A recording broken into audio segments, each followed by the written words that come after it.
Meni je vedno veselje. Se sreča s Tonetom in ga tudi predstavljam, ker naj druži se mi zdi ena,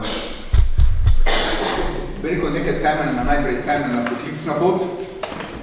Tone je ravno kar pač povedal, da je bil v srednji gozdarski, v Postojni. Jaz toliko 10 let kasneje, ravno tako, potem tudi na fakulteti, se pravi Tone, v temelju, lahko rečemo, gozdarstvo, da je zaznamovalo. Po drugi strani si je bil zraven kot pobudnik ustanovitve odraslih skavtov.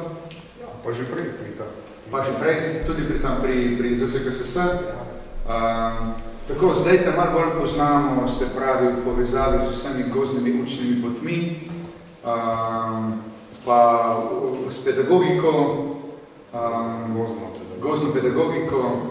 Tako, danes upam, da zvemo tudi še kaj več o kako stvarstvo, narava, duhovnost, kako lahko tudi mi pač preko te, kot pravi Sveti Frančišek Asiški, prve knjige, prvega svetega pisma, ne, preko stvarstva, tudi stopamo v stik z Bogom, na nek način živimo svoje krščansko duhovno življenje. Tako jaz verjamem, da nam naša Eliza povedati, ker priznam, da se bom vzel, ker tudi se bom zapisoval. S Tonetom sva sodelovala tudi, eno leto smo skupaj brali papeževo okrožnico, Laudato Si, se tudi ob tem nadihovali še. Ja, tako gospana, seveda. Iz tega zdaj, tako, pač meni je všeč neverjetno, kako je zraslo vse skupaj, kam se je to potem odpeljalo. Gospod Jurij Dubravec, ki je bil tudi del te ekipe, je zdaj postal jezuitski provincijski delegat za ekologijo in pač Bog ve, kaj nas se še čaka na tej poti. Tako da Tone, hvala, da si vzel čas, da si prišel med nas. Hvala vedno znova, da pač svoje bogatstvo, svojega znanja deliš. Mi se bomo potrudili, da bo šlo še naprej. Pa ti predajam zdaj besedo, res dobrodošel med nami. Hvala.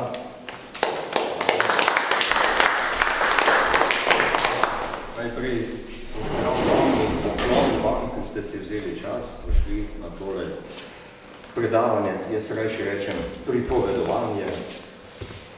To, kar je Primož rekel o meni, jaz bi rad poudaril predvsem to, da sem tu pred vami, skupaj z vami kot učenec. Ker ta tema, duhovnost, srečanje z naravo, vsebuje 3 temeljne besede, ki tvorijo to besedno zvezo. Duhovnost, srečanje in narava. Vse 3 besede so tako globoke, da jih jaz v tem skromnem predavanju se lahko samo dotaknem. Tudi vse znanje, ki je za to potrebno, sem se moral nasloniti na ustrezne vire.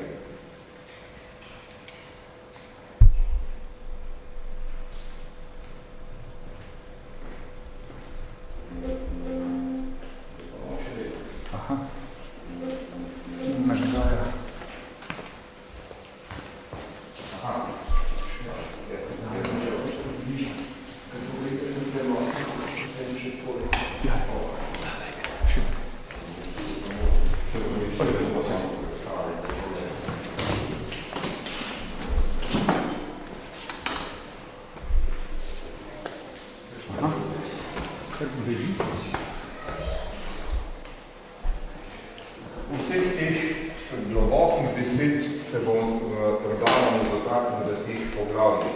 8 poglavij, ne se ustrašiti, ne bo trajalo ure in ure, bomo se samo sprehodili skozi ta poglavja na bolj pripovedni način.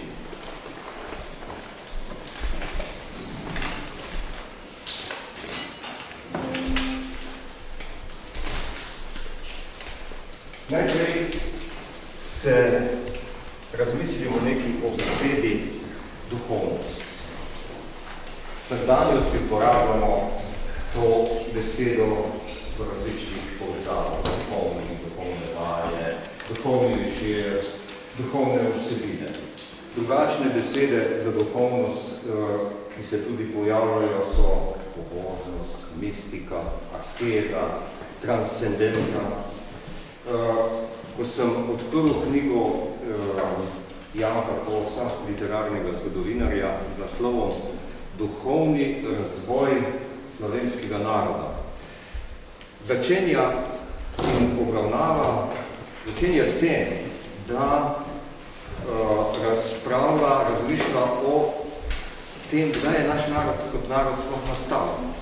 In tisti trenutek, tisti čas tudi začel svoj duhovni razvoj.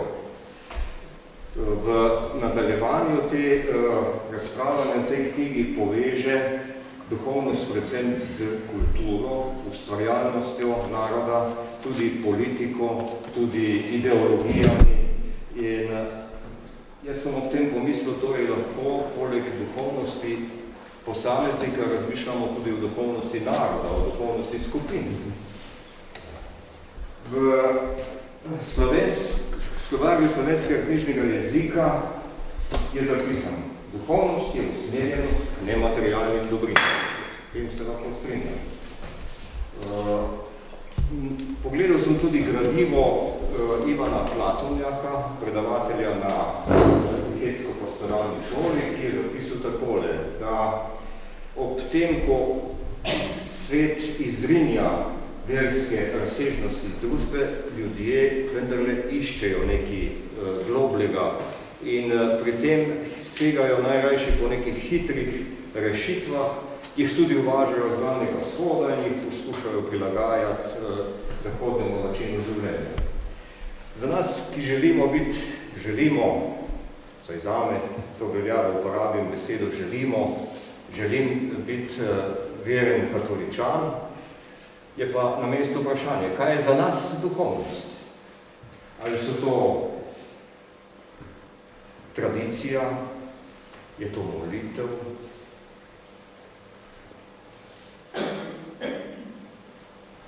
Vse ti dve vrednoti sta gotovo povezani z duhovnostjo, imata pa osnovo nedvomno v veri, v trojedinega Boga. Sveti Duh je pravzaprav naš temelj duhovnosti, nedvomno. Vero v vstajenje Jezusa Kristusa, njegov evangelij in pa povezanost z sakramenti, molitvijo, evharistijo, obredi in tudi tradicijo.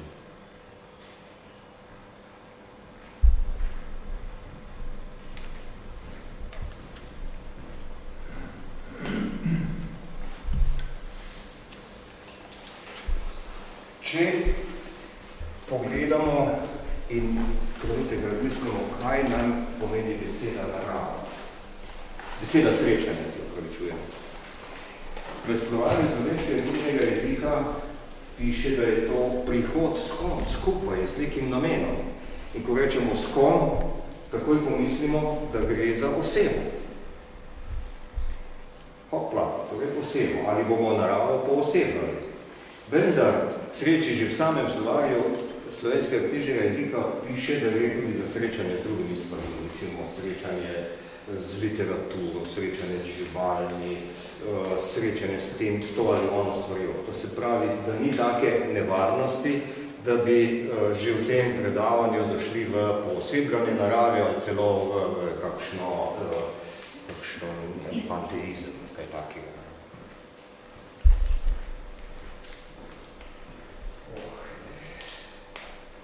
Tukaj smoči.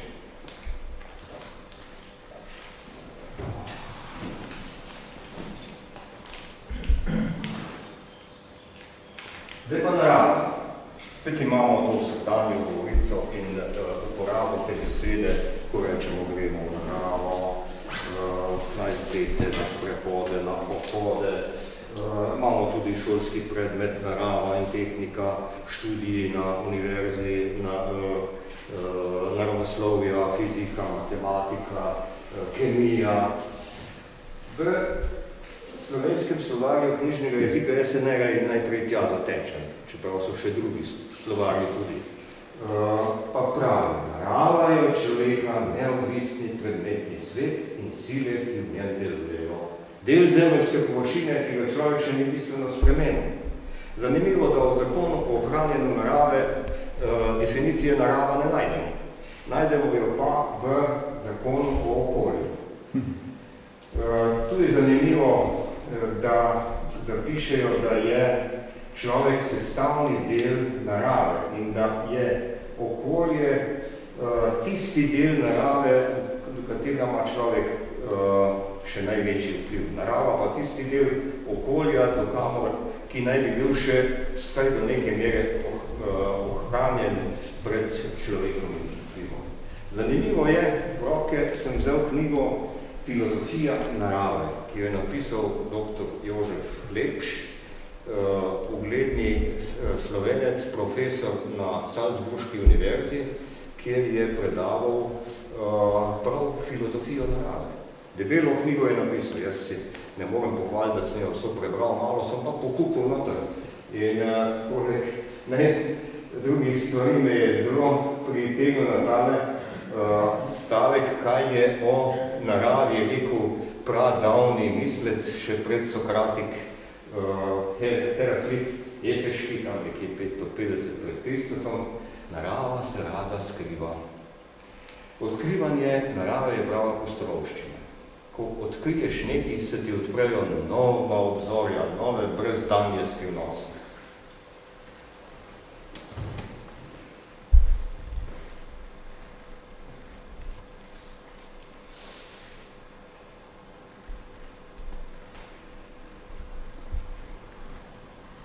Zanimivo je pomisliti na to, kakšna je govorica narave v Svetem pismu. Najprej sem pomislil na prvo poročilo o nastanku narave. V Mojzesovi prvi knjigi. V 6 dneh je vse nastalo. Si predstavljate, mogoče v domišljiji, kako je to izgledalo? Jaz si večkrat poskušam predstavljati, kako je to izgledalo. Najprej spokon nastane svetloba. Tudi znanstveniki govorijo o velikem pokonu. Potem so zasvetili zvezde. Potem so pomodrele vode. Vse je ozelenelo. Ptice so se oglasile. Druge živali. Meni kar pride na misel opis v Levisovi zgodbah iz Narnije, ker je vse spremljala ena čudovita, mila glasba. Pa bo kdo rekel, ja, čaki, no, 6 dneh. A ti veš, da je evolucija trajala nešteto milijonov let od prve žive celice pa do dan danes. Pomislim ob tem, kar mi je rekel nekoč duhovnik, priljubljen Pridigar, rekel, veš, v nebesih nimajo ure. To se pravi, da je čas pri Bogu teče drugače.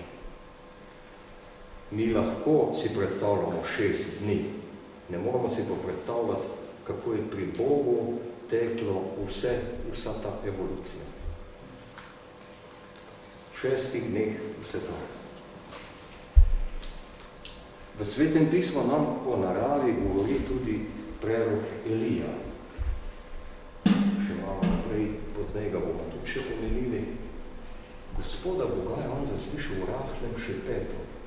To nam že govori tudi, da v našem odnosu narave, da moramo sebe odmeriti, utišati, da lahko slišimo ta šepet. Jezus, ko je bil na zemlji, se je kar naprej gibal v naravi. V naravi je učil, v naravi je tudi trpel in umrl. Vsi ti kraji so pravzaprav sredi narave, ki so tam napisani. Voda, Jordan, tam je bil krščen, Genezareško jezero med ribiči. Govoril je o lilijah na polju, o pticah pod nebu, na gori spremenjenja, gora, sredi narave.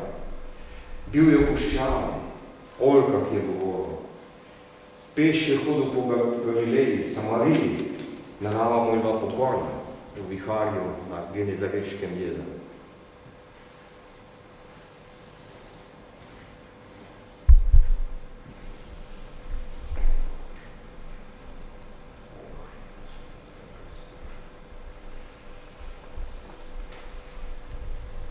Če pa se ozremo še na priljubljenega našega svetnika, Frančiška Asiškega, kakšen odnos je pa on imel do narave.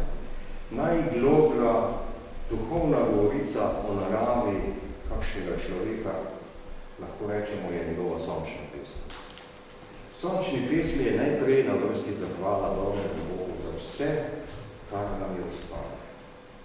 Celo za smrt in tudi za ljudi, ki vse, kar je težkega, prenašajo v miru in trpljenju. Če pogledamo tole spletno stran, ki je tam napisana, ta povezava, najdemo cel seznam odlomkov iz Svetega pisma in psalmov v povezavi z Frančiškovo sončno pesmo. Zanimivo je psalm 148. Tam noter je vse tako našteto, da bi ga lahko imenovali kar ekološki psalm. In pa, če pogledamo v kakšnih samotiščih, se je najraje modil sveti Frančišek na Laverni, v celicah, v kartoni. To je pogled zgornjega Verna. To je pa ta votlina, v kateri je sveti Frančišek preživel popolnoma v samoti dneve in dneve in dobil tudi te skizme na stigme, ja.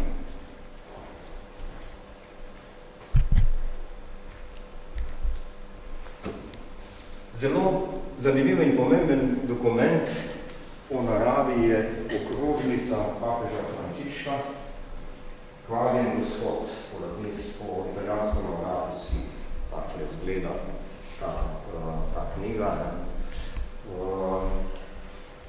V slovenskem prevodu, ki ga je izdala družina leta 2015, piše, da je to dokument številka 149 in obsega 6 poglavij in 246 odstavkov.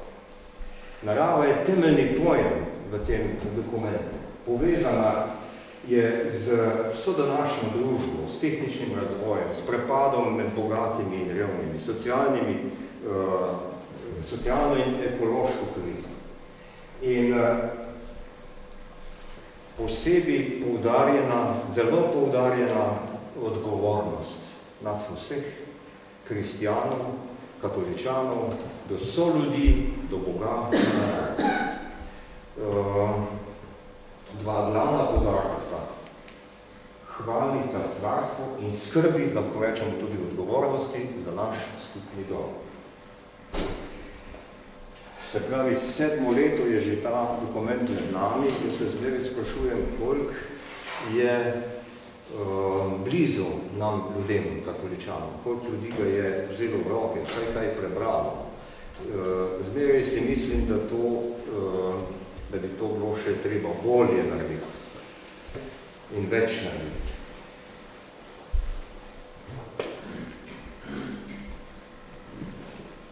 Nekaj povzetkov sem tukaj zapisal iz te okrožnice. Zanimivo, z Gospodove besede je pa vse ustvarjeno. To ni bil slučaj, je bila odločitev. Bog je že ve in je vedel, zakaj je vse ustvarjeno, zame v redu. In japonski škofje, zanimivo, pogledajte, zaznati vsako stvar, ki poje hvalnico sobivanja, pomeni radostno in upajoče živeti Božji ljubezni. In pa za verujočega tudi poslušanje sporočila stvarstva pomeni. In pa še čisto samo začetek iz molitve za našo zemljo, ki jo lahko uporabimo, bom poznej povedal tudi za naše izlete, za naš čist stvarni stik za naravo.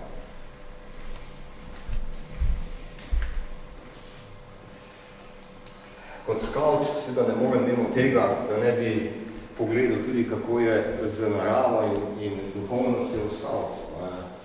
Scout smo kot svojna javno državno odraste, že 116 let je od ustanovitve, po svetu je 50 milijonov približno vseh scoutov. V Sloveniji so 3 scoutske organizacije, Združenje slovenskih katoliških skautin in skautov, potem je Združenje bratovščin odraslih katoliških skautin in skautov in Zveza tabornikov v Sloveniji.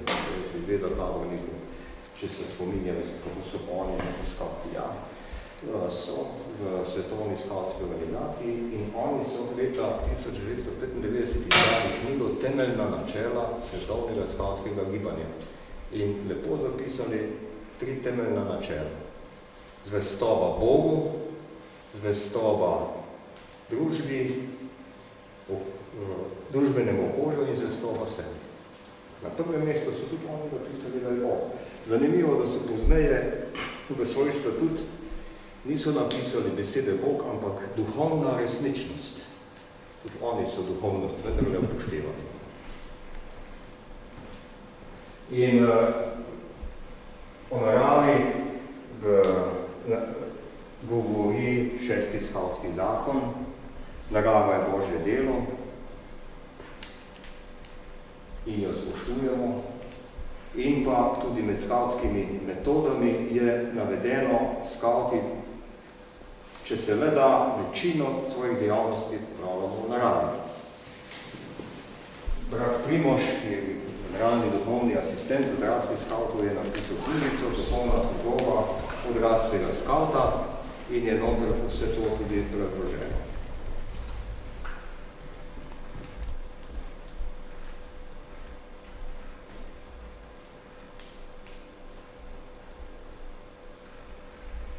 Pa še nekaj o našem odnosu do narave. Lahko bi rekli, v 3 take sklope bi to razdelili. Da je narava ogrožena na našem planetu, je v okrožnici papeža Frančiška zelo poudarjeno. Vse, kar vsi ti faktori, ki so tam tudi napisani, so v tej okrožnici zapisani, poudarjeni. In pa, zdaj pa druga misel, kakšna je pa odgovornost nas samih, recimo kristijanov, ki nam je papež to okrožnico napisano. Dobili smo odgovornost za naravo že v stvarjenju. Tam je v stvarjenju, ko je Bog ustvaril tudi človeka in je v tem poročilu v Mojzesovi knjigi napisano, da sta človeka, da smo ljudje dobili, naj gospodujemo nad naravo. Tu se je pozneje, še ne tako dolgo nazaj, so se oglasili neki znanstveniki, ki so rekli, da tu pa najdemo razlog za tako uničevanje, tak izkoriščevalski odnos do narave. V Svetem pismu je zapisano, da ji naj gospoduje človek. To se je razširilo po svetu, ta miselnost. Vendar poznavalci Svetega pisma, recimo dr. Goršak, dr. Vesna Snežna Večko, pa lepo zapišejo, da ni tako, da ta gospodovalnost ne pomeni, da lahko počnemo, kar hočemo. Bog tega prav gotovo ni mislil. Kako bi Bog dal človeku poleg razuma in svobodne volje in gospodovanja nad naravo, kako bi vse to naredil, da ne bi dal tudi odgovornost? Čeprav ni izrecno zapisana v tej Mojzesovi knjigi, a lahko verjamemo, da bi to šlo brez odgovornosti. In tu se potem vprašamo, kakšna je naša odgovornost v velikem in malem.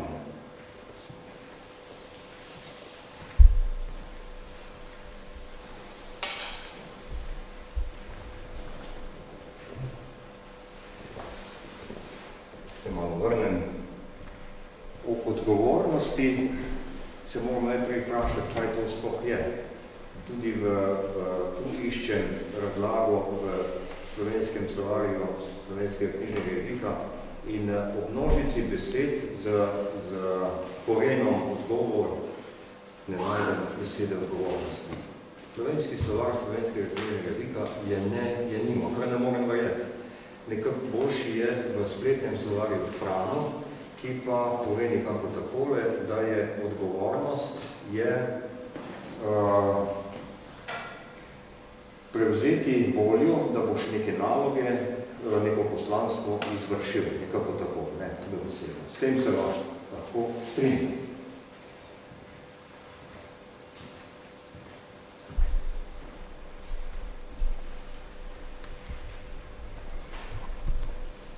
Še moram biti malo nazaj, da se opravičujem. Odgovornost v velikem in malem.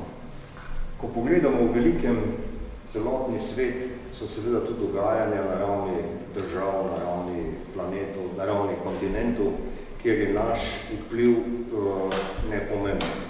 Vendar se moramo vprašati, ali ni naša odgovornost v tem, da pa za vse te stvari vem, da se za to zanimamo, da iščemo znanje, se poučujemo in ravno k temu nas tudi papeževa okrožnica vabi in spodbuja. Potem lahko sliko zožimo in pridemo do naše domovine. In tu naletimo na recimo čisto aktualna vprašanja v zvezi z naravo, o katerih slišimo, recimo da je preveliko število medvedov v naši domovini. V okrožnici, tam piše tudi v povzetkih, da Bog ljubi vsako bitje živo. Imamo evropsko direktivo Natura 2000, ki ščiti ogrožene in dragocena bitja. Ampak ta odredba izgleda in je res ponekod že ogroža kmete pri pridelavi hrane. Kako bomo mi zdaj na to gledali v luči naše odgovornosti? A lahko mi na to kaj vplivamo? Bomo rekli, kje pa to se vpliva tam v država, ima to v rokah parlament, ima v rokah vlada, ima to v rokah. Ja, odloča res, ampak spet smo pri tem, da je potrebno o tem kar veliko vedeti. Da se lahko z ljudmi pogovarjamo, ko nam bojo rekli, pa nam bojo še celo učitali. Recimo se zgodi, velikokrat meni se zgodi, da rečejo, pa Cerkev ima preveč gozdov, Cerkev je bogata. In pa rečejo, koliko pa jih ima? Pa rečejo 30%, cele, pa ni res, ne, je pa samo 3%. Vendar po drugi strani pa, če te poprašajo, kam pa Cerkev daje ves ta denar? Jaz ne vem. Premalo vemo o tem in se vprašamo, zakaj pa bi nas ne zanimalo to? Zakaj pa bi morali vedeti? Ravno zato. Cerkvi je kar veliko ljudi nenaklonjenih, prav sovražnih že in te hočejo prijeti za vrat s takimi očitki. Je dobro, da nekaj o tem vemo. Pa spet o medvedih. Vprašanje, a sploh kdo ve, koliko je pravo število? A bomo dobili ta odgovor? Pa zakaj naj bi jih bilo manj? Pa ja, bomo morali te ljubke živalce, ki jih poznamo iz pravljic in so igračke, bomo morali pobijati. Neodgovornost, ker se ni, Bog je človeku dal razum in bi s razumom lahko to stvar že davno uredil, če bi hotel, če bi imel voljo. In kje je tu naša odgovornost?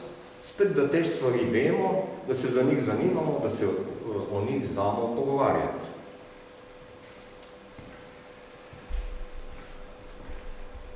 V naravo seveda tudi hodimo. Že prej sem na začetku omenil, ko govorimo o naravi, nam pridejo na misel izleti, pohodi, sprehodi in tako dalje naravo. Kako pa to mi delamo? Iz moje izkušnje vem, da če sem s kakšno skupino v naravi, da je veliko pogovora. Veliko se pogovarjamo o vseh stvarih iz vsakdanjega življenja, vse to je dobro. Prav gotovo, narava vseeno na nas dobro vpliva, dihamo čisti zrak, se gibljamo, razglede imamo in tako dalje.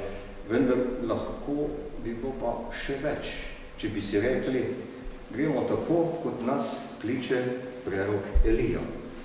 Kako pa naj to naredimo? So različne stopne. Recimo, da gremo na izlet za družino. Lahko se vse ustavimo, pa rečemo, dajmo za trenutek utihati in poslušati samo naravo. Ne samo poslušati, tudi videti, kaj je okrog nas, vse do detajlov. To je recimo en tak čist preprost način. In zmoliti kaj za to, da bomo zahvalo sveti Frančiško za naravo, za molitvijo iz okrožnice in gremo potem lepo naprej. To je najenostavnejši pristop. Lahko gremo, lahko še poglobimo. Lahko rečemo, da se bomo pa vsak posebej osamili, tako da bo šel vsak tako daleč nekam v gost, ali v travnik, ali v potok, da bo se počutil, da je sam. In bo tam se tako poglobil v doživljanje narave, z vsemi čutili, za pol ure.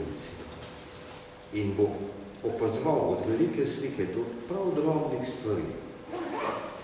Poslušal, vonjo, se dotaknil kakšne drobcene stvari. To je stopnja doživljanja. Pa gremo potem na stopnjo naprej, spoznavanja.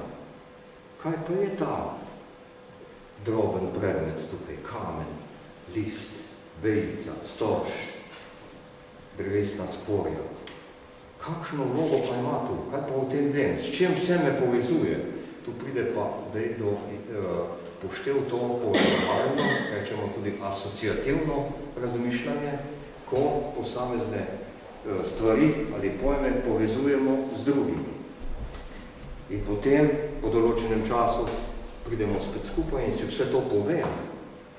Lahko pri tem doživljanju in spoznavanju danemo samo tak čisto preprost pripomoček. Pa kaj narišemo ali pa zapišemo. Posebno otroci radi kaj narišemo. Zato, da potem, ko pridemo skupaj, si povemo, kaj smo videli in s čem vse smo to povezali in kakšne vprašanja so se nam odprla. In ko smo skupaj, govorimo še dlje, to je že gozna pedagogika, takale priročna tabla, ki jo lahko samo vzamemo, jo lahko nataknemo na takle stojalce, ki ga zapičemo v zemljo in gor vse tudi zapišemo. Zapišemo skupaj, štil naredimo in gor pripnemo papir in vse napišemo. Lahko papir damo tudi po tleh. Zakaj to naredimo? To bomo odnesli od družina tudi domov in se bomo naprej pogovarjali. Imam si kakšno vprašanje se bo pojavilo, ki ga nismo mogli tam do konca si pojasniti. Bomo šli pogledati v knjige, tudi na splet in svoje znanje dograjevali in dopolnjevali.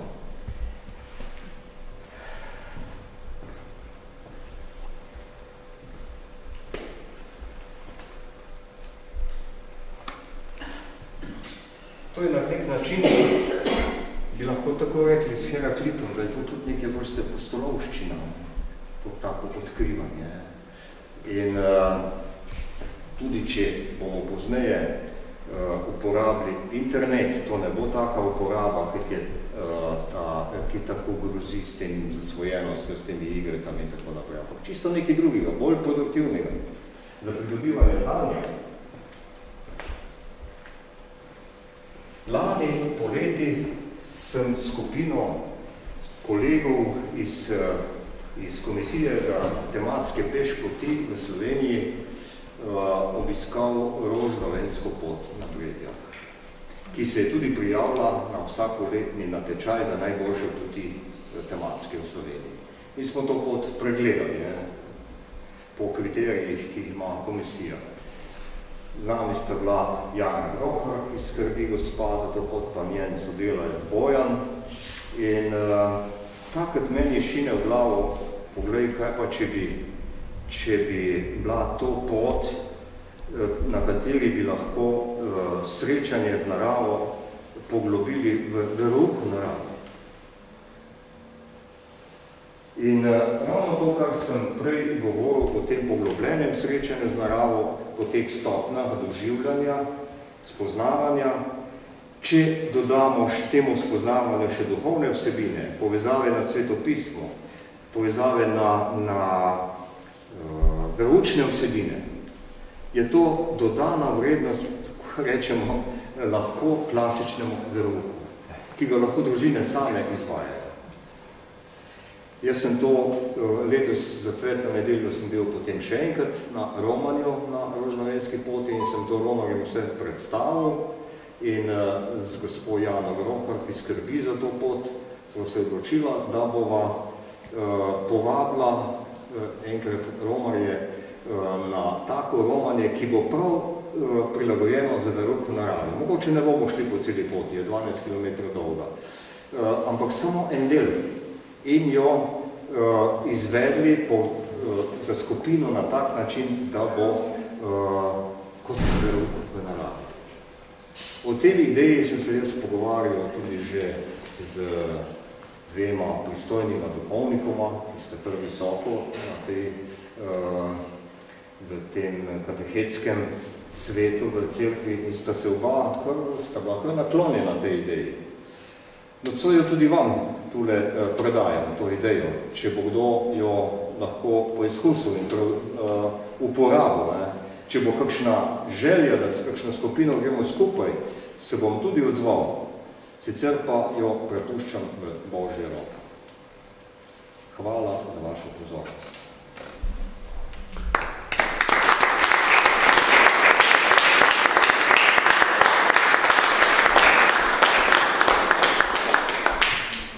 Zdaj je pa še na vas, da kaj poveste in dodate, vas lepo prosim. Hvala, Tone je bila zdaj taka bomba, to je bilo zdaj tako zgoščeno, en tak sirup, zdaj moramo to treba to počasi reči z vodo, pa pomalem pit, ker če ne tvega kdo, da bo mogoče tudi prišlo do kakega zaprtja. No, vse, pogledajte, jaz sem te stvari že preizkušal z otroci, še kakšna slika iz te prakse. No. To je na Rožnovenski poti, tako izgledajo taki pohodi, in če samo gremo, se konkretno na Rožnovenski poti se pristavimo samo na točkah, kjer pač je molitev rožnega venca. Če bi se pa vmes ustavljali še za poglobljeno srečanje naravo, smo še nadgradili. Tako pa je iz prakse nekaj čisto na drugem mestu za otroci.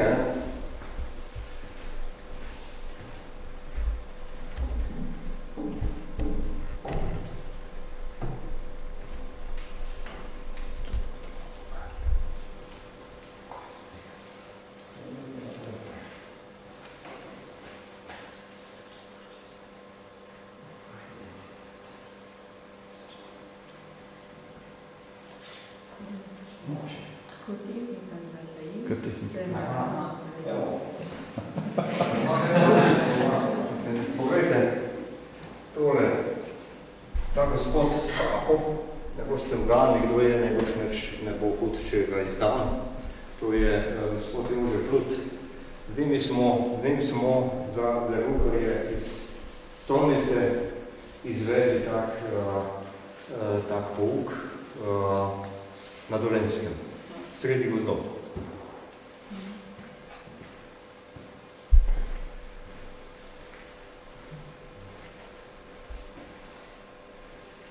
Še ena taka podoba.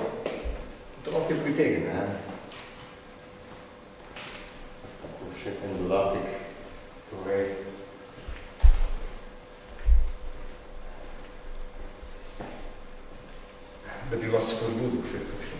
spravi.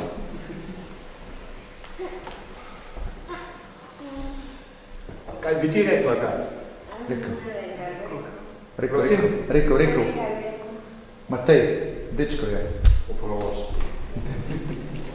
Kakšna bo? Matej, ti je zaplačna nekaj? Kaj ti je na raju najbolj všeč? Pideš v post?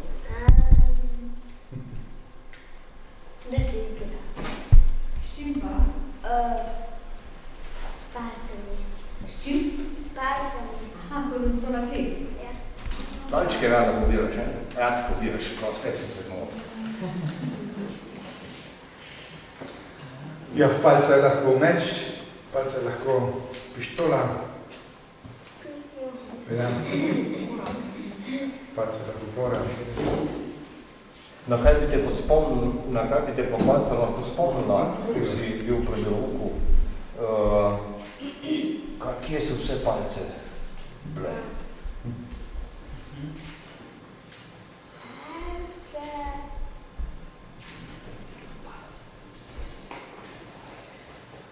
Mozes.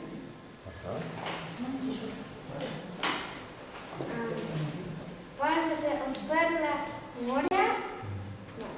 Ja, Mojžes je imel palce, ja, bravo. Pa so stekli čez Aha, in tista druga vojska je pa ostala. aha, bravo. Pa pastirji, ki so našli Jezusa v jaslih, so tudi imeli take palce, življenje zmeri. Pa še kaj bi našli, ne?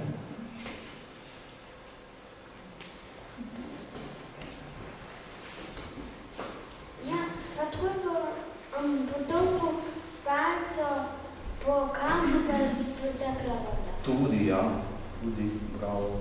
Viš, koliko se spomniš, ja? Odlično. Tu ste taki izkušeni ljudje, Marjetka Čas, Aleš, Andrej, vete kaj povedati, no? To ne mogoče eno vprašanje. Koliko se piše v Kočevju tam v Nikoči in okrog v gozdovi? Ja. Se še kaj tam gibeš zdaj? Če je še kaj? Če se ti še kaj tam gibeš? O ja, skoraj vsako leto sem na taboru družin, tudi letos grem. In tam, mislim prav, da skoraj vsako leto z staršem predstavim ta način. Tudi letos ga bom. In to uporabimo gozdno-učno pot Skautek, ki na Žarji rok vodi v planote, nima nobenih oznak, jo je treba poiskati po opisu in je se tam odlično to demonstrirati. Tam smo vas mi spoznali na temu. Tam smo se spoznali, ja, točno, ja. Sem vam že govoril. Ja. Tone, z vso tvojo, bi rekel, zgodovino, izkušnjami, znanjem, ki ga imaš, kako bi ti opredelil, v čem je razlika spoznavanja narave med, ne vem, enim, recimo, učenjem v šoli, med, ne vem, branjem, recimo, ene knjige ali pa gledanje enega dokumentarca v prostem času, pa, recimo, eno tako izkušnjo, recimo, kot se nam je zdaj opisal, na katero si nas povabil. Po tvoje, v čem, recimo, je razlika, ne vem, ali v globini, ali v pristopu, ali v doživetju, zakaj ni dovolj, po tvoje, recimo, da pač samo gledamo, recimo, dokumentarce, recimo, ne vem, Sir Davida Attenborougha ali pa kaj takega, Diva Slovenije, recimo. Zakaj je po tvoje potrebno vseeno imeti posebno izkušnjo? V naravi je izkušnja doživeti čisto drugačno. Se je potrebno tudi med teoretičnimi znanjem. Ampak jaz sem veliko krat doživel, da so otroci ob vsej zahtevni biologiji v šoli, ko je usmerjena v zgradbo celice tako globoko, niso imeli pojma, kako se imenujejo, pa kakšne so drevne. To je recimo en tak primer. Je bilo treba to izkušnjo šele dobiti, da so na tak način spoznali. Tudi za učitelje, učiteljice, recimo vodenje take skupine skozi pravost, vsem razlagi, tudi table so na določenih točkah, ki razlagajo, potem spodbujajo vprašanja. Kot vprašanj se pojavi, na katere je ni tako lahko najti odgovora. To doživljanje je dodano. Ker v razredu, v šoli se učimo čisto drugače kot pa v naravi. Ja, premišljujem, koliko se skriva že v naslovu tvojega današnjega, recimo, pač podelitve, srečanje. Ker eno je, sej tudi v končni fazi, pač tudi ko gre za srečanje z ljudmi, eno je, če berem knjige o, ali ne vem, gledam filme o, drugo je pa, ko grem sam nekam in srečam. Še vedno vem, ampak vem na drugačen način. S tem se je ukvarjal tudi pokojni psihoterapeut Žorž. In je tudi knjigo napisal o tem. Bil je z nami enkrat na terenu za gozdno pedagogiko in nam je predstavil način, ki ga on uporablja za otroke, ki naj bi bili problematični, imajo probleme take ali drugačne vzgojne. In jih je povedal, da jih on tako razpelje v gozdu tako daleč na okrog, da so res čisto sami. Vsak. In potem 1 uro pusti tam. In dajem pa nalogo, vsakemu da nalogo, da si v bližini sebe najde en predmet, ali je to drevesce, lahko je kamen, karkoli, in si ga zamisli, da je to njegov prijatelj, ki mu lahko zaupa vse svoje stiske, vse svoje vprašanja, ki jih drugje ne more, ne upa, tam je pa sam z njim. In po 1 uri jih potem poišče enega za drugim, propelje nazaj in potem si povedal, pa se kak odprejo, ima dobre izkušnje s tem.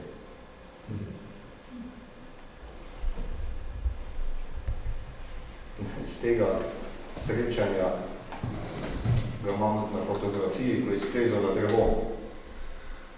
Pol je pa žal, čez 1 leto je pa umrl. Kaj pa ti praviš, Aleš? Ti tudi veliko vodiš skupine v naravo. Ravno danes sem šel z vnučkom, 2 let stari. Neverjeten je bil. Mislim, da jih moramo tako malo pustiti, da jih niti ne smejo preveč usmerjati, ker sami najdejo. 2-letniki so še zelo radovedni in še tega nismo uspeli vzeti. In dovolj so majhni, da vidijo drobne stvari. In sva bila 3 kilometre, 2 ure pa pol. In je videl vse hroščke. Je tudi sam, ko je čez korenine plezal, sem pa jaz pa žabo, ne kot žabo, kot žival, je lezel čez in potem so prišla do vode, enega polža, ki je ogledoval v plesu. Jaz ga niti sploh nisem usmeril, ko je on vse opazil še lažje, kaj jaz, ko sem meter 87, on pa skoraj nadlek. Tako da palca se je hitro spremenila v meč, ampak mislim, da se pri fantkih to naravno zgodi ne prav, da se zgodi, da dobijo občutek, da so močni, da zmorejo, da bodo varovali to, kar je zavarovati. Sam da moč prav usmerimo pojo s časom. Tako in recimo se spomnim še z drugimi vnučki, vse, kar bi bil pri svojih otrokih, to pa bi bilo fajn. Pri vnukih smo bolj potrpežljivi, se mi zdi, pa si lažji čas vzamemo, sam pa sebi to videl. Ko je en fanta krant, ko je 3 leta bil star in je probal korenina odtrgati. On je opazil, da se eno palco lahko prime, da se vzdigne, da se lahko nekaj naredi z njo. Za korenino je pa mislil, da bo isto pa pritrjena. Se pravi, to vidi razliko med pritrjenostjo in prostostjo. Mi mislimo, da vsak let, ja ne vem, se mora iz izkušnje. Tudi v naravi je neravna pot, ponavadi je neravna pot v naravi, in se morajo naučiti hoditi po neravni poti, kot je tudi življenje samo, tako pravzaprav. Lahko potegnemo paralelo, Bog nam je omogočil padce in vzpone, in tudi tu so zdaj padci in vzponi, si padel štirkrat, kar dobro, in potem je večkrat po belsko, sam ne planamo v njega, sam naj se pobere, in naj sam ima tudi popiha, če treba potem tede tudi skočimo. Tako se tudi mi nekako, jaz se kar učim v pripležljivosti, jaz bi to pot 3 kilometre prehodil v pol ure, tako sem hodila 2 ure 30, 2 ure pa pol. Tako da sem jaz celo potreniral potrpežljivost v naravi. In v naravi se tudi več hitro ne zgodi, tako to smo pa ti naučili. Eno misel je tudi tu, ki sem jo danes prebral, ki se povezuje s tem, da bogatstvo ni toliko v dirjanju na hitrosti, ampak v tem, da se ustaviš, da poglobiš. Ker en način gibanja v naravi je tudi ta rekreativno športni in je dober, še kako koristno za zdravje, vendar ob tem težnji za hitrostjo, za to učinkovitostjo gibalno, gotovo sem pa prepričan, da to ni poglobljeno srečanje z naravo, da to manjka, tako da če potreba je tudi po tem gibanju, seveda, ampak bi bilo treba dodati še drug način. Aleš, vas lahko izovem še glede ene stvari. Vem, da ste svoj čas, zdaj ne vem, to še je praksa, svoj čas ste spremljal tudi kakve skupine možakarjev v Divini.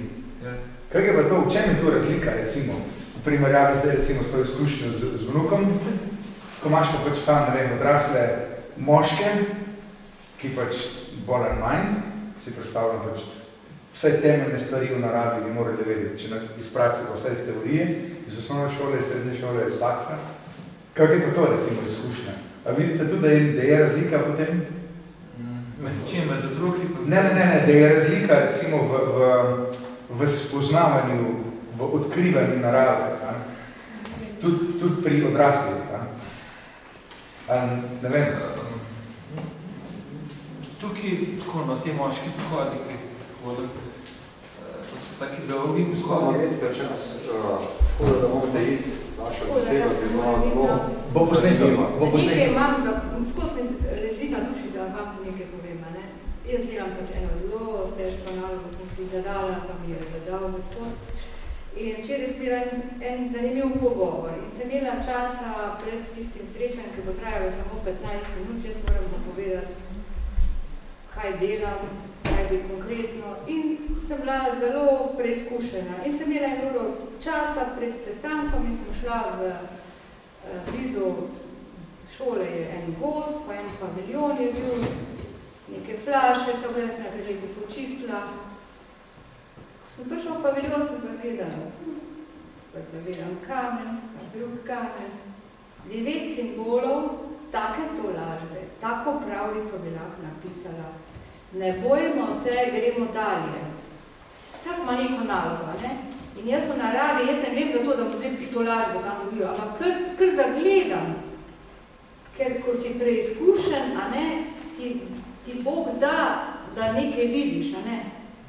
Da vidiš stvari, a ne? Sem videla eno vejco, sem rekla, to je kako frača, ustrel, ne boj se. To sem videla vejco kot eno kladivo, huj železu, dokler je vroče, a ne? Sam ne smemo biti omahljivci, a ne? Ja. To sem hotela povedati, da je post enkratno, ja. Pa da ni, počasnost je tista največji patent v naravi, to mi je pa si izkušen rekel, a ne? Ja. Nasidenje, lahko, pa se še kaj vidi, nasidenje. Lahko je tudi hitrost nekaj povem. Zgodovano se rekel neki po Šelezu 7 let naproti. Pa je drug par rekel, naglica ni dobra. Ja. Še enkrat povejte, gospod, da v tem kodu nismo slišali. Koroško, ne razumemo. Tako, Koroško. Boš je lezel na plot, na plot jeseni, 7 let. In ker je padel na tla in rekel, naglica je dobra.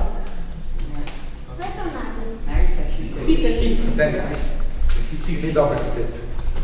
Ni dobro hiteti. Jaz sem lahko danes čivolil in je bilo tako, jaz se spomnim na en film, ki sva ga enkrat z možem gledala. V bistvu sem ležala tam na travi in opazvala gor smreko, pa pol oblake, ki so se premikali. In en film, ki sva ga enkrat gledala, je bil tako zanimiv posnet, da je bila samo prikaz neba, kako se oblaki, in to je 1 uro smo gledali, kako se oblaki premikajo, to je pač film, ampak uživo je še itak to boljš, ampak recimo, kako si lahko zadaš, da mene bo danes fascinantno opazovati, samo gledati in koliko te to umiri, ko opazuješ res čist, bi rekel, vse ni naš španska, ampak daj pa se res zazreš v nebo, pa da gledaš dejansko oblake, samo kako se premikajo. Ali pa vejce smrekove, kako premikajo se, ali pa ptiče petje. Meni je to recimo lih to tisto, koliko najbolj lahko se povežeš sam s sabo, pa dejansko umiriš znotraj tega, ko si v naravi. Ne morete dati nobena druga stvar, to počelo. Takrat lahko tudi pol stvarstvom in z Bogom se povežeš znotraj tega. Ne. To mi je, se mi zdi, na manjka, je bilo fajn še več tega. No.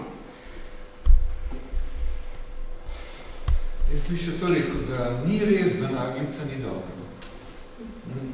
Kadar je potrebna naglica, mora biti naglica. Kadar je pa potrebna počasnost, naj bo pa počasnost. In v Svetem pismu, kadar v Svetem pismu pravijo, da je nekdo tekel, takrat sploh niso tekli, takrat jim bilo treba teči, ker so bili vsi fit drugače. Vsi so hodili, okoli so bili fit. In kar za brez veze ni bilo treba teči. Ko učenca teče pa zjutraj. Tako, in kadar pa je v Svetem pismu naglica, da nekdo nekam teče, pa teče zaradi urgentne situacije. Ko vidiš v Svetem pismu. In Pavel je bil velik tekač, in tudi včasih uporablja tekaške prispodobe in on je tekel po naravi. Ampak zakaj je tekel? Zato, da lahko evangeliziral cel svet takrat.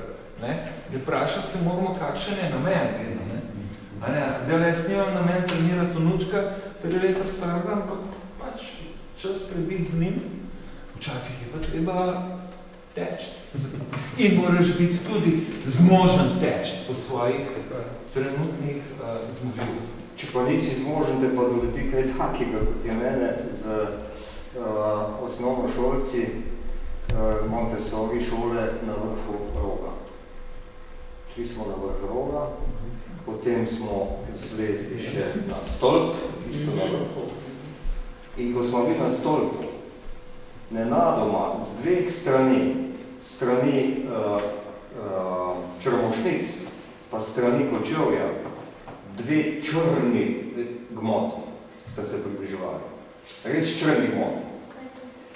To se je dalo vedeti, to bo zdaj pa ne bolje.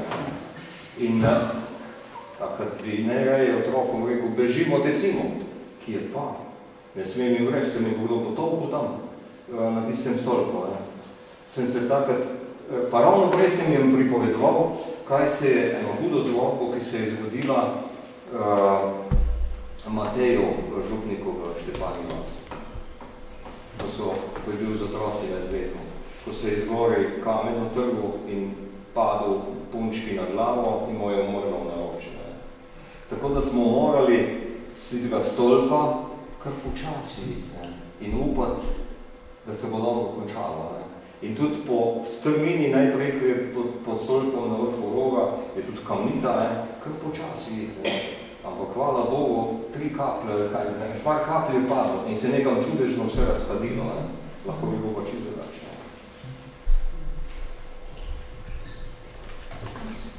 Ja, drugače pa, ja, kadar ti hrozi neurje, je pač podvizati. Meni je večkrat prišel profesor z fakultete, ki je bil že v pokoju in je kar šel na obisk k meni Nisem jasno najavljal, ki se bom bivšemu študentu najavljal, je bil velika autoriteta, potrkal na vrata in sem videl, da sem pa dobro, saj za uro popolno. Sedel in mi je večkrat takole rekel, pozabo, da že prej, da je rekel, a vi veste, kaj je narava ustvarila najčudovitejšega? Sem rekel, ja, zdaj pa že vem, gospod profesor, se ste mi že povedal, to je počasnost, a ne? Ja, je rekel, to je počasnost. Narava ustvarja počasi. Seveda narava je včasih tudi zelo hitra, da ne urje, vemo. Tone, pa še eno vprašanje mogoče. Kako gledaš na sobivanje človeka z naravo, s tem, kar človek naredi v naravi, ko se o stolj pogovoril, izkoriščanje narave, dokam, kako, kaj? Ja, če gledamo v svetovnem merilu, ni najboljše. Posebno pri gozdovih, pri tropskih pragozdovih, pri deževnem gozdu, Brazilija, Amazonija, to ni dobro, tudi da tam prejšnje prebivalce, je to katastrofa. In tudi recimo Madagaskar, tam so imeli nekoč veliko več gozda in ga manjka. Se večkrat rečem, če bi bil zdaj mlad, po študiju bi šel na Madagaskar in bi poskušal spet ga preko narediti program pogozdovanja v tistem delu Madagaskarja. Tudi Azija nasplošno je zelo tako izkoriščevalsko naravnana do gozdov. Pravzaprav tak način sobivajoč naravo, so naravno, imamo pravzaprav samo v Evropi. Začel se je v Švici pred desetletji, ko so zaradi plazov uvedli postopno ta način, potem se je prenesel preko naših profesorjev, ki so v Švici študirali, v Slovenijo in je nastala mednarodna organizacija Pro Silva prav za sonaravno gospodarjenje z gozdovi. Koliko imajo druge panoge gospodarske? Gozdarstvo je tudi gospodarska panoga, les pridobivamo, pa druge snovi tudi. Seveda so tudi druge funkcije se razvile in tudi o njih govorimo. Ampak poglejmo recimo druge, poglejmo kmetijstvo recimo, od katerega živimo. Je tudi ekološko kmetijstvo, tudi tu se razvija ta odnos in je prav, hvala Bogu, da se poglejmo pa vodarstvo recimo, poglejmo rudarstvo, ki tudi pridobiva iz narave. Tu se lahko tudi kar dotika. Vsi na nek način uporabljamo litijeve baterije, kako litij pridobivajo, kako ga rudarijo. Tam so kar hude ekološke krize za ljudi in sploh za naravo. Tako da o tem izkoriščenju, o tem, ko si rekel, papež Frančišek v tej okrožnici veliko govori. In žrtve so tudi ljudje. In to najbolj revni. Tisti so prve žrtve. Pri nas v Sloveniji sicer smo lahko še kar zadovoljni, čeprav je tudi marsikaj takega brezvestnega, marsikaj se kaj takega zgodi, neskrbnega, brezbrižnega, bi rekel. Brezbrižnost je tudi kar nasprotje odgovornosti. V tem se moramo kar sami tudi vse vprašati, tudi na tisti naši mikroosebni ravni, koliko recimo smo sami tudi žrtve tega prijetnega občutka, ki ga tako negujejo vele blagovnice, prijetnega občutka ob nakupovanju.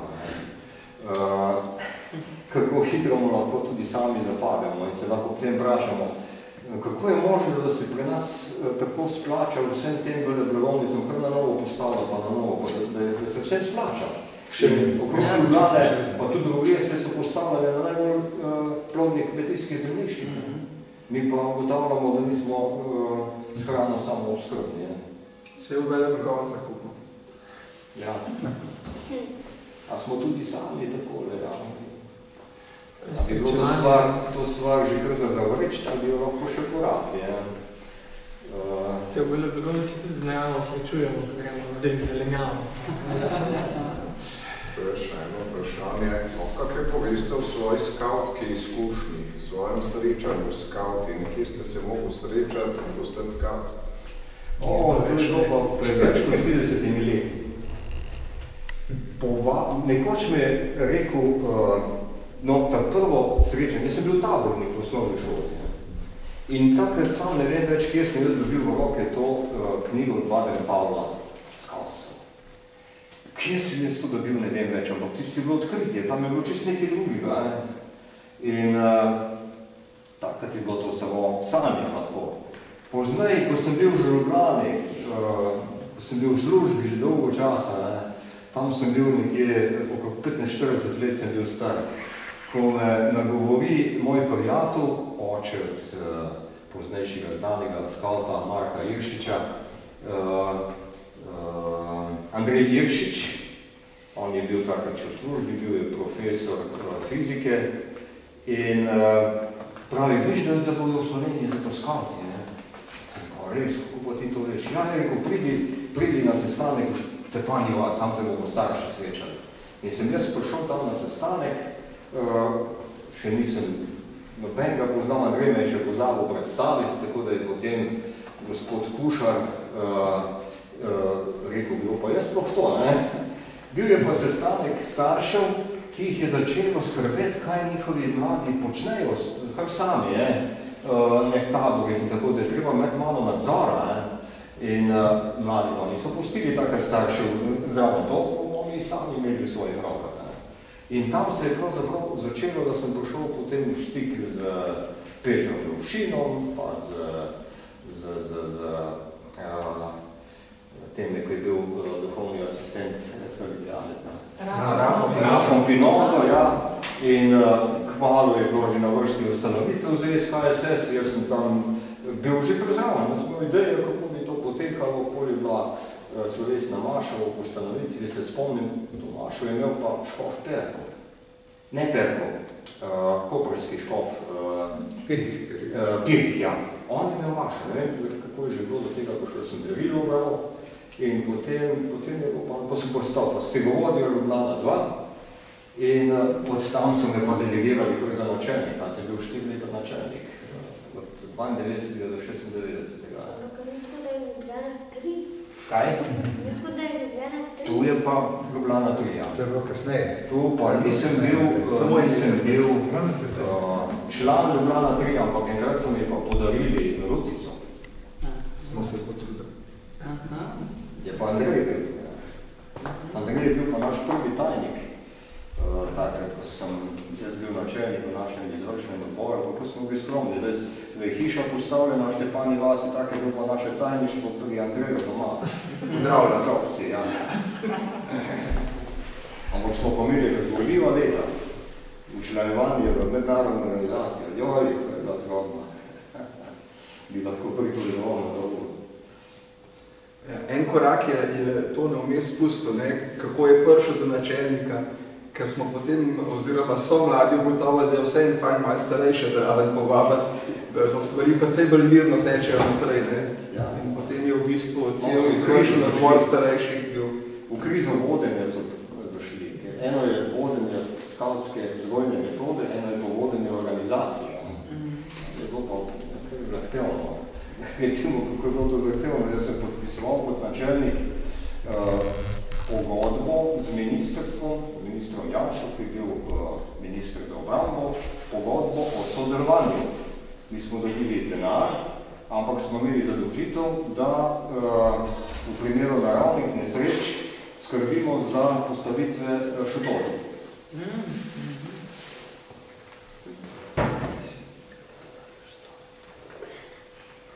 Moja včera Marija Karakovič je jutva, da prvi stav pozdravlja.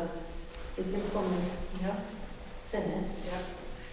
Včas preromali so šli v Italiji, takrat so pa ne vem, se pa drugi sredstvo. Vse je tu Ljubljana 1. Tle zadnji ima še enega iz Ljubljana 1. A ni zbudil? 4. Ena je na niču. Ljubljana 1 je bližji igra. Ne, nič. Ja, pa bližji, ampak na niču so začeli. V tistih časih je pa Ljubljana 2 na niču, pa pri Svetenjaku. Na išči. Smo se dobili. Ljubljana 2 je bil zelo velik, 120 nas je bilo. Ja, to sem se. Zdaj gledam nazaj. Sem se samo učil. Ste bistvo skavca. Smo bili tudi odrasli bolj bogi v vodenju organizacij, ker nismo imeli v prejšnjem sistemu, nismo imeli teh izkušenj. Smo se morali sproti učiti. Ampak mi je všeč, mogoče ste videli že na vabilu, pač mi je bilo všeč, da se še vedno na način prepoznavaš in identificiraš kot vseživljenjski učenec. Se mi zdi, da v tem se nam lahko kar dober zgled. Ja, ker v končni fazi pač v naravi se odbedni način. To je prav vabljivo prav za vsakega. Če se postaviš v vlogo učenca, je to čisto drugače, kot pa če si v vlogi vseletnega. Tudi na svojem področju. Nikoli ne mogo biti vsega vedeti, je.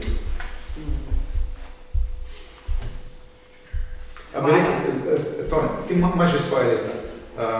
En pač tako ali drugače sledimo. Pa me sam zanima, ne vem, v skrivnost, a je, recimo, ti zdaj gledaš iz ene druge perspektive, pa smo malo zašli v teme, ampak vseeno, da te imamo tu, te bomo izkoristili. Zanima me, bi se strinjal s trditvijo, da ko se nekaš učiti, postaneš star? Ne samo to. Nekaš biti. Čisto ga rekel. Okay. Jaz malo špekuliram in si mislim, da se bom še bolj naprej učil, ko bo Bog nekam uvrstil enega izmed prostorov, kot je rekel. Jaz predpostavljam, da bom spet v eni veliki učilnici. Spet v veliki. Razlika bo edin to, da ne bo. Razlika bo mogoče edin to, da ne bo. Ne bo časa. Kaj? Čas ne bo več oviran. Čas ne bo. Končno bomo vse knjige. Učitelj bo vse vedel. Vse knjige. Učitelj bo vse vedel. Mogoče še kakvo vprašanje? Še ne, pa res, Tone, še enkrat več se ti zahvalim za tvojo pripravljenost. Tako, glede na to, da pač ostaješ odprt za vse sorte učenja, Dravlje, že poznaš in vendar, pač to je zbornik, ki je bil sestavljen po 50-letnici župnije. Mogoče pa tudi še od Dravlja kaj novega zveš, pač kot del življenja v Dravljski župniji teh 50 letih so predstavljeni tudi skauti. Tudi Andrej je avtor tega prispevka, pa Darja Silna, pa Jurija Sredka, pa še marsikaj drugega od Dravlja, česar mogoče še ne veš.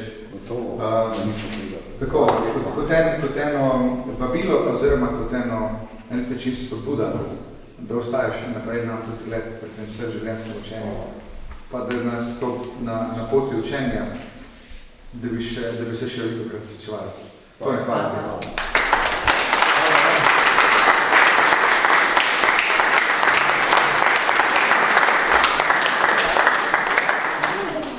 Zdaj pa cajt še za osebne pogovore, za neuradne družbe.